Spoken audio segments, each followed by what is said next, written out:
Hey guys, Aura Unfiltered welcomes you back to my channel. Well, अब हम आपको ये बताएंगे अनफिल्टर्ड होके कि ये बच्ची जो वीडियो में है वो इस जादुई डब्बे में क्यों कुछ ढूंढने के लिए एकदम लगी पड़ी है और ये क्यों इतने परेशान है कि इसके हाथ हिल रहे हैं, ये कुछ पढ़ने का ट्राई कर रही, क्या चाहती हो, करना क्या चाहती हो एग्जैक्टली मेरा भी दिमाग यही कह रहा था जब मैं ये चीज प्रिपेयर कर रही थी कि मैं करूंगी क्या। कभी तो मैं लिखती, कभी तो मैं याद करती, कभी तो मैं ब्राउज़ करके ढूँढती। एक्चुअली क्या था कि मुझे 27th को मॉर्निंग 10:30 एएम को एक इंटरव्यू का कॉल आया था। So I had to prepare a topic जो कि उन्होंने मुझे दिया था। अब मैं पढ़ी-लिखी किसी और जगह से एंड राइट नाउ ये जो मुझे जहाँ पे इंटरव्यू कॉल आया था फॉर टीचिंग पोस्ट वो किसी और प्लेस की है। So there is a difference in the syllabus you see. वहाँ का सिलेबस अलग था और अब जहाँ मैं रहती हूँ, यहाँ का सिलेबस अलग है। अब प्रॉब्लम ये है कि भाई यहाँ के सिलेबस के अनुसार there is a topic called biotechnology. Okay? अब बायोटेक्नोलॉजी पे मुझे प्रिपेयर करना था एक डेमो लेक्चर और मैं उस इंटरव्यू के कॉल को रिसीव जब की थी तो दे हैड सेड कि मैम आप कब शेड्यूल करना चाहते हैं कॉल? मैंने उनको कहा था कि भैया लेट इट बी 29th। फिर मुझे याद आया कि 29th को आई will be on a journey क्योंकि मेरा दूसरा एग्ज़ाम है। मैं उस एग्ज़ाम को देने के लिए जाऊँगी। फिर मैंने उसको प्रीपोन किया 28। तो लिटरली मेरे पास बहुत कम टाइम था 27th मॉर्निंग 10:30 से लेकर के 28 मॉर्निंग 10:30 तक। बस इतना ही टाइम था और मुझे प्रिपेयर करनी थी कंप्लीट 1 यूनिट क्योंकि मुझे पता होता है गाइस ये अक्सर क्या करते हैं कि इंटरव्यू में they give you one topic, उस टॉपिक को छोड़ के भाई वो सब पूछते हैं। एनीवेज़ तुमको बताती हूँ मुझे एक स्टूडेंट ने वहाँ पे एक क्वेश्चन पूछा कि अ, पीसीआर में कौन-सा एंजाइम यूज़ होता है? हाय! तुमको क्या ही बताऊँ, मैं इतना खुश हुई इस क्वेश्चन को सुन के कि यार मैं उस लड़की को अगर मैं यहाँ सिलेक्शन होता है, मैं उस लड़की को एक्स्ट्रा मार्क्स दे दूँ। शाबाश! Because that was a very easy question for me and I could really answer it well. Overall interview ठीक-ठाक गया, बट इन लोग की मुझे नहीं पता क्या नीति है। मैं बताती हूँ क्या नीति है, मुझे पता है, लेकिन ये अंडर द कवर है, सीक्रेट है, तुम किसी को मत बताना, बस सुन लेना, क्योंकि मेरी फ्रस्ट्रेशन है। सुनो, यहाँ पे क्या करते हैं, यहाँ पे जो कॉलेजेस हैं, दे रिक्रूट यू, ठीक है, in the fresh season, okay. अब क्या होता है, ये फ्रेश सीजन में रिक्रूट करते हैं, तो इन्होंने मुझे जैसे मेरा इंटरव्यू ले लिया, लेकिन बोल रहे हैं कि ये रिक्रूट करेंगे मुझे जून के लास्ट में। क्यों? सैलरी! यस, सैलरी की वजह से। अरे बाबा! Because they do not want to pay me. Okay, पूरा जून बैठा के खुद उनको देना नहीं है। That is the reason why they are like will recruit you. इसीलिए यार गवर्नमेंट जॉब के मज़े ही मज़े हैं स्टार्ट करो। As compared to your private jobs. हाँ, खैर फिलहाल तो फिर मैं इधर लग पड़ी थी बायोटेक्नोलॉजी की टॉपिक्स ढूँढने के लिए, रिकॉम्बिनेंट डीएनए टेक्नोलॉजीज़, ये ढेर सारी टॉपिक्स थी भाई। एग्रीकल्चर में कैसे यूज़ होती है, क्या एग्ज़ाम्पल्स हैं, बीटी कॉटन क्या होता है, बीटी कॉटन क्यों बनाया गया, ये सारी ही एग्ज़ाम्पल्स मैंने ब्राउज़ किए, मैंने देखे। निमेटोड एक होता है जो टोबैको प्लांट्स को इन्फेक्ट कर देता है और और वो प्लांट जो है एज़ अ रिज़ल्ट न्यूट्रिएंट नहीं ले पाता है, तो वो मर जाता है। तो इस चीज़ को कैसे हैंडल करते हैं बायोटेक्नोलॉजी की हेल्प से। फिर there is other thing like environmental pollution होती है, तो उसको कैसे हम हेल्प करते हैं बायोटेक्नोलॉजी की मदद से एंड सो ऑन, ठीक है। एक्चुअली मैं I am an educator by profession, तो stay tuned guys because educational videos भी बहुत जल्दी आने वाली हैं। I am actually basically exploring on YouTube right now कि मुझे करना क्या है? तुम भी सजेस्ट कर दो यार क्या-क्या मैं कर सकती हूँ based on the kind of you know a, person I M. यहाँ पे तुम देख सकते हो मैं पढ़-पढ़ के हो गई थी बोर, तो मैंने स्टार्ट किया अपना hot and spicy noodle cook करना, क्योंकि मेरे दिमाग को चाहिए थे झन्नाटेदार करंट ताकि वो उठ जाए। क्या अरे कहना क्या चाहते हो? क्या बोलती रहती यार मैं। और फिर मैं इसको काटने का ट्राई की, मुझसे कटा तो है नहीं, तो मैं जाके अपना दिमाग यूज़ करते हुए कि कैंची मैंने लेके आई, उसको काट करके फटाफट नूडल्स उसमें डाले। पहले मैंने सोचा 2 ही डालती हूँ, लेकिन कुछ देर बाद सोचा नहीं तीसरा भी डाल देती हूँ।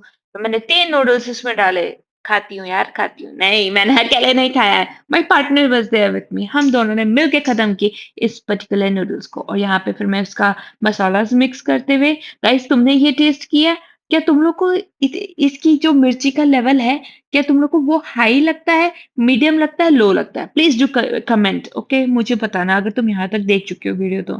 फिर मैं आई, फुल सेटअप मैंने सेटअप किया, एसी ऑन किया, जाके कोल्ड कॉफ़ी ब्रू की और ये रही मेरी कोल्ड कॉफ़ी बन गई और कोल्ड कॉफ़ी को मेरे पार्टनर यहाँ पे ग्लास में डालते हुए और हम इस कोल्ड कॉफ़ी को ले जा करके फिर हम लोग ऑल सेट थे फॉर हैविंग द नूडल्स। पहले मैंने थोड़ी सी कोल्ड कॉफ़ी टेस्ट की with a cheers with my partner and then we then started chopping and eating those noodles. Initially it was okay. मतलब ठीक है, मेरा फर्स्ट टाइम था वैसे इस नूडल्स को टेस्ट करते हुए। So initially the taste was okay, ठीक है। लेकिन एक पॉइंट था जहाँ पे वो तीती लगी थी। मतलब मैं झूठ नहीं बोलूँगी, ऑरा अनफिल्टर्ड ब्रांड बट या थोड़ी तीती लगी थी। सो फिर ये नूडल्स-वूडल्स खा के ये एपिसोड बंद करके मैं जा कर के बैठ गई फिर से पढ़ने और फिर मैं यहाँ पे बड़ी दुःख के साथ ऐसे जैसे कि मेरे अंदर जान ही नहीं बची है, मेरे अंदर से सोल निकल चुकी है, कहीं घूम के आ रही है, ऐसे बैठ कर के उस फ़ोकस से बकुला वाले ध्यान से ध्यान लगा के अरे कहना क्या चाहते हो? ऐसे कुछ बोलते हैं ना बकू ध्यानम वो करके मैं पढ़ने लगी फिर क्योंकि मुझे रियली नेल करना था it's not about getting the job and getting the money but mainly when it comes to interviews it is purely about my performance. मुझे सेटिस्फेक्शन होनी चाहिए कि हाँ यार अगर मैं वहां जा रही हूँ परफॉर्म कर रही हूँ और वहां से निकल के आ रही हूँ तो आई शुड से कि मैंने अच्छा परफॉर्म किया था। मुझे उसका ज़्यादा डर होता है। फ़ॉरगेट अबाउट कि हाँ भई मेरे को टॉपिक आता है, नहीं आता है, मेरे जनर से है, नहीं है, वो कुछ भी नहीं मैटर करता मुझे उस समय। मुझे बस इतना मैटर करता है कि ये चीज़ मुझे करनी है and I should do it the best. I don't care what they are gonna pay, पैसों की कमी नहीं है मुझे। I don't care whether they will select me और they will not select me. यार देखो किसी को भी if you and I are the recruiter ठीक है हमें भी द बेस्ट कैंडिडेट चाहिए होता है अपनी संस्था के लिए राइट अपने ऑर्गेनाइजेशन के लिए।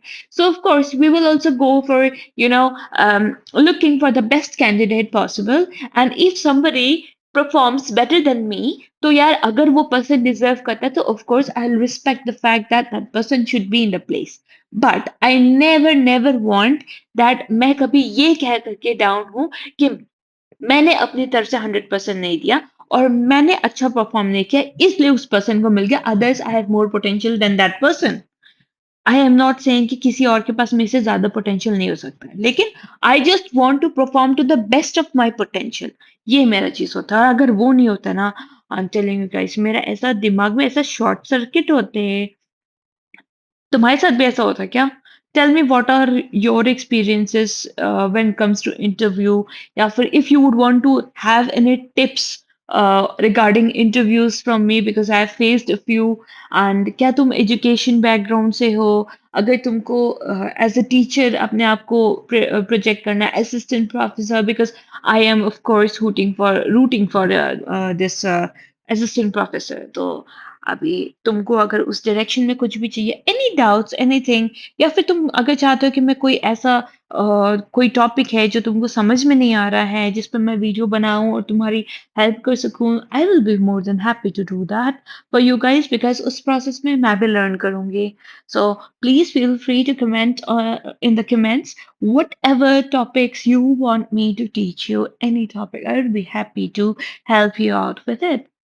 और यहाँ पे आप देख सकते हो कि मैं फिर से जुट गई थी अपने एकदम जान लगा करके और मैं यहाँ पे आई थिंक बहुत ज़्यादा जो मुझे ब्राउज़ करके ढूँढना पड़ा था वो ये था in trying to understand the clean energy production, है ना? कि क्लीन एनर्जी कैसे प्रोड्यूस हो रही है यूजिंग द माइक्रो और यहाँ पे you can see I was like कि थोड़ा-सा जस्ट हेड डाउन करके मैं थोड़ा-सा रिकॉल कर रही थी पॉइंट्स को। Do you guys do that? कुछ पढ़ लिया उसके बाद में आँख बंद करके हेड डाउन करके you are trying to picture everything out. I was like हे भगवान जी मदद कर दो। ये होता है क्या? ऐसी frustration I am literally giving you a very unfiltered content of mine because मैं लिटरली ऐसी हूँ, sometimes I am studying, sometimes I am getting frustrated, sometimes I am putting my head down, sometimes like भगवान उठा ले, उठा ले रे बाबा उठा ले। तुम्हारे साथ भी ऐसा होता है? फिर अपनी हिम्मत बाँध के I am like I can do it and then again फिर मैं लग जाती हूँ और इस बार जब मैं लगी तो I could really come up with something, मुझे समझ आई वो टॉपिक। सो प्रॉब्लम टॉपिक के साथ नहीं होती आई थिंक, प्रॉब्लम बस ये होता है कि आप कितना टाइम देते हो किसी चीज़ को। फॉर एग्जाम्पल जैसे कोई भी रिलेशन है, मम्मी के साथ, पापा के साथ, भाई के साथ, बहन के साथ, उसको जब आप टाइम देते हो तो वो रिलेशन बहुत अच्छी रहती है। अगर आप टाइम नहीं देते हो ना तो वो रिलेशन में खटास आने लगती है, राइट?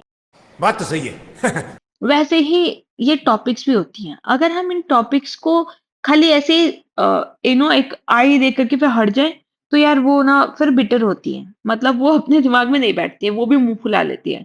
बट उसको अगर टाइम दोगे ना उस टॉपिक को, तो वो टॉपिक हमेशा तुम्हारे दिमाग में जाके बस जाएगी और जब वो बसेगी, you will be able to do justice with it. Interview के दौरान क्या हुआ था, इन्होंने जो टॉपिक मुझे प्रिपेयर करने बोली थी, उस टॉपिक को ये लोग बीच में स्टॉप करके इन्होंने मुझे कोई दूसरी टॉपिक बोली एक्सप्लेन करने के लिए। बाय गॉड्स ग्रेस जब उन्होंने एक टॉपिक बोली थी प्रिपेयर करने के लिए, मैंने एक टॉपिक प्रिपेयर नहीं की थी, मैंने वो पूरी यूनिट प्रिपेयर कर ली थी। So that is the reason why I was at least able to answer and I was able to, handle the topic that they had given to me. So this is one tip for you guys कि जब आपको कुछ पढ़ना हो ना तो please खाली उस टॉपिक को कि उस पर्सन ने बोल दिया कि ये टॉपिक प्रिपेयर करना है खाली ये मत करो। आपकी अवेयरनेस चेक की जाती है कि उसके अराउंड की कितनी टॉपिक्स आप जानते हो या जब आप उसको पढ़ने गए हो तो आप कितना वाइड अपना सर्कल अपना जोन करके उस टॉपिक को पढ़े हो। ये चीज़ देखी जाती है। I think this applies even in UPSC also. UPSC के केस में भी मैंने यही देखा है कि it is not about how much you know, it is about how much wide knowledge do you have about something. I mean direct question पूछेगा तुम डायरेक्ट आंसर दे दोगे, ये तो तुमने प्रीलिम्स में भी करके आए ना। But when it comes to interview they want to know what is the thought process, तुमने कितना उस चीज़ के बारे में सोचा और तुम्हारा खुद का पर्सपेक्टिव कैसा है?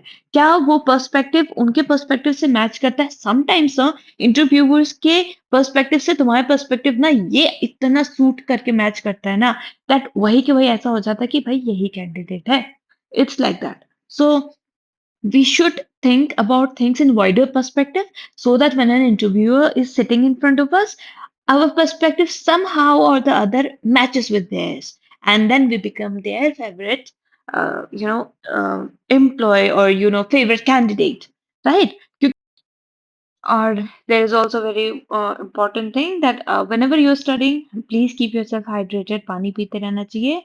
And ये था मेरा आज का vlog, guys. See you next time. Please like, share, comment, and subscribe.